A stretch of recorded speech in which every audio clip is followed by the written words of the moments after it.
Hello, my name is Aaron Weiss, and I live in the town of Poughkeepsie. I'm a combat veteran of Iraq, and I'm also a law enforcement officer. I attended the Public Safety Committee's last meeting in regards to this resolution, but I didn't say anything because I wanted to hear what everyone else had to say. And I heard some shocking things from some people and some legislators.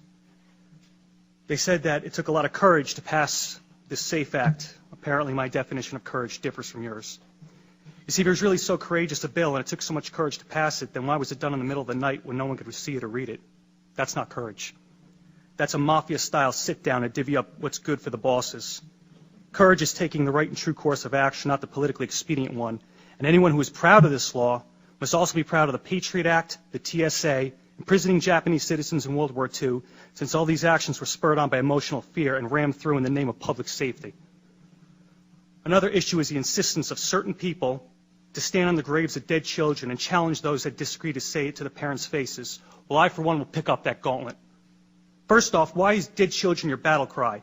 You didn't say anything about the hundreds of Chicago children being killed, and for some reason you only scream when it happens to wealthy white ones. And yes, I will say to anyone's face, my right is more important than your dead, because I fought for it firsthand.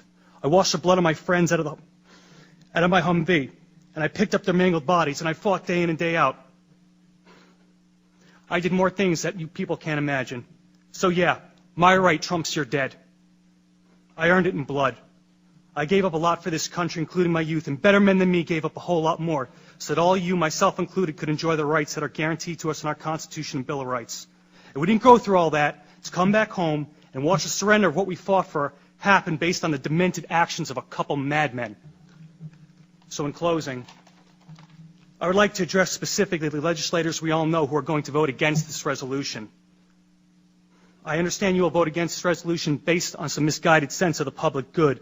However, as a law enforcement officer, I'm curious to know about your true resolve. Since voting to take away someone's rights is totally different than being asked to enforce it, I want you to consider this. If you support the SAFE Act so wholeheartedly, are you willing to stand with law enforcement members and lead from the front to enforcement? And what I mean by that is if a constituent of yours feels so alienated by this law and the manner in which it was passed that they refuse to comply with it, are you willing to stack up on their front door and go in first?